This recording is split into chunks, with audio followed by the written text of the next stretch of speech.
Alô pessoal, sejam bem-vindos a mais um vídeo aqui do nosso canal Teologia Liberada. Eu sou o pastor Veridiano e neste vídeo eu gostaria de trabalhar com vocês a seguinte temática: a masculinidade tóxica, a masculinidade frágil e a masculinidade bíblica. Então, como é de costume aqui no nosso canal, nós veremos essa reflexão logo após a nossa vinheta.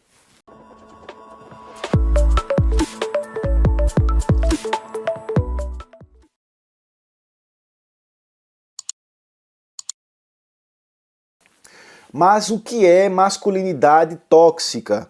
Muito bem, quando nós trabalhamos essa questão, nós vamos ali, por exemplo, para o Google Academics, ou nós vamos para o site do Cielo, nós encontramos alguns artigos bem interessantes sobre essa temática.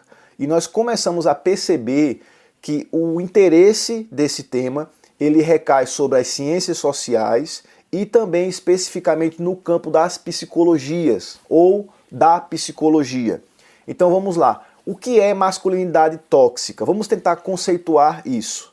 Alguns especialistas acreditam, por exemplo, no campo da psicologia, que a masculinidade tóxica ela está relacionada diretamente com o excesso de machismo. Ou seja, então é aquela masculinidade opressora, agressiva e que tenta de algum modo subjugar todos os valores, entre aspas, femininos e sentimentais da sociedade. Então, se nós vamos abordar essa questão por um campo da psicologia, nós percebemos que é a agressividade, o excesso de autoritarismo, né? É o excesso de força, é a agressividade. Então, todas essas características, elas nos fazem entender o que é uma masculinidade tóxica. E essa masculinidade tóxica, ela tenta passar para as pessoas, para o mundo externo, uma masculinidade que está acima de toda e qualquer crítica e acima de todo e qualquer sentimento de feminilidade, tá certo? Então, nós podemos perceber em primeiro momento que a masculinidade tóxica é uma masculinidade agressiva, é uma masculinidade que não tem nenhuma relação com a masculinidade bíblica, que nós veremos um pouco mais adiante neste vídeo, certo? Pois bem, após ter essas primeiras informações fixadas e termos uma noção, porque é um conceito ainda um pouco novo, né? Então a masculinidade tóxica ela está diretamente relacionada, se não, ela pode ser considerada uma face da mesma moeda com o próximo ponto que eu vou trabalhar com vocês, que é justamente a masculinidade frágil. A masculinidade frágil, como eu falei para vocês, ela é um outro lado da moeda. Tá certo? Então nós temos por um lado um espectro de agressividade, de monstruosidade, de violência e de sobreposição daquilo que é do macho, aquilo que é masculino. E por outro lado, por exemplo, se nós citarmos aqui um estudo do psiquiatra, o Raymond Buscemi, e ele vai dizer para o seu público e nos seus artigos que é uma masculinidade que a todo momento e em toda ocasião ela precisa se demonstrar como masculina. Ou seja, então ela precisa reivindicar a sua identidade de homem, tá certo? Então é uma masculinidade frágil nesse sentido, porque é uma masculinidade que se sente ameaçada.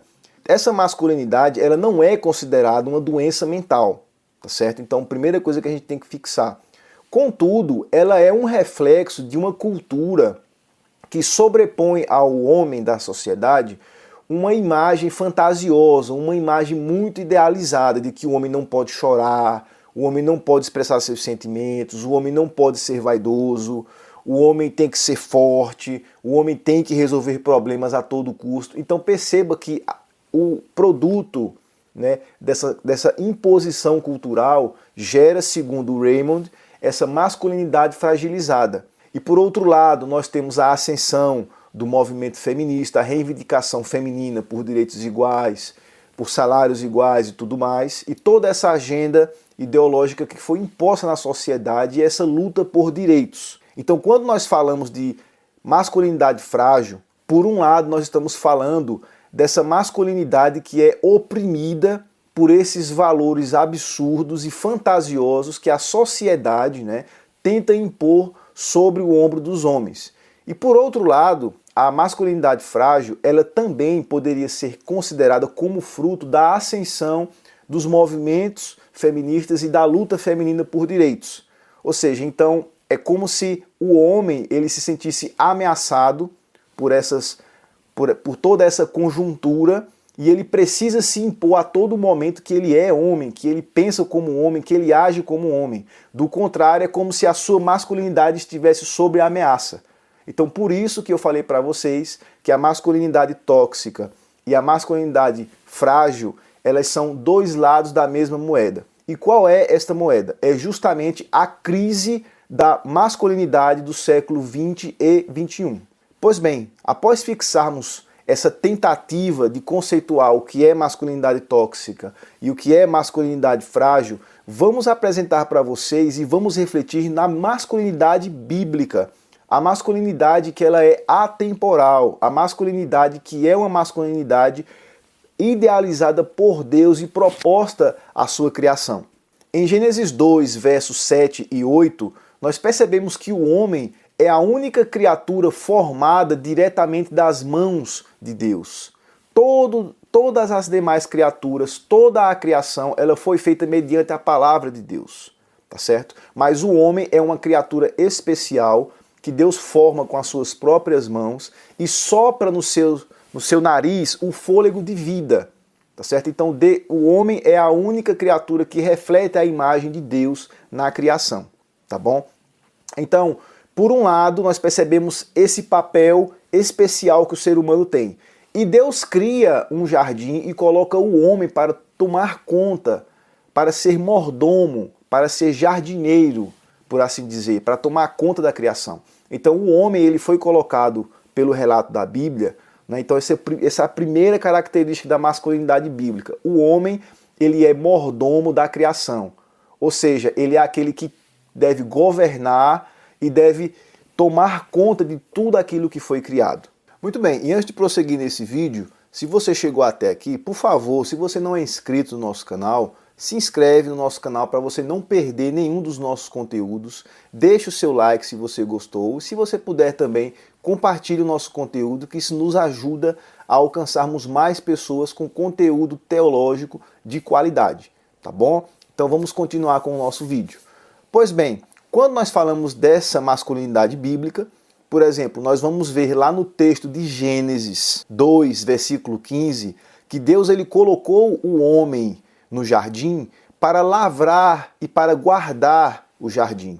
Então, quando nós vemos o significado dessas palavras no texto original, do hebraico bíblico, nós percebemos que o cuidar, o plantar, o lavrar, o nutrir, tudo isso está relacionado com o cuidado. Ou seja, o homem e a sua masculinidade bíblica, ela foi pensada para que o homem usasse de suas capacidades, de suas qualidades, para proteger, para cuidar e para nutrir aquilo que está ao seu alcance. Então, por isso que a teologia cristã vai dizer que o homem ele foi criado para ser o mordomo de Deus neste mundo. Em outras palavras, ser o administrador de todos os bens que Deus lhe confiou. E por outro lado, quando a palavra de Deus diz guardar, nós estamos vendo que o homem, ele essencialmente em sua masculinidade bíblica, ele tem o dever de proteger, de cuidar, de guardar com a sua própria vida aquilo que lhe é confiado. Então, por exemplo, aqui nós vamos introduzir a questão da mulher.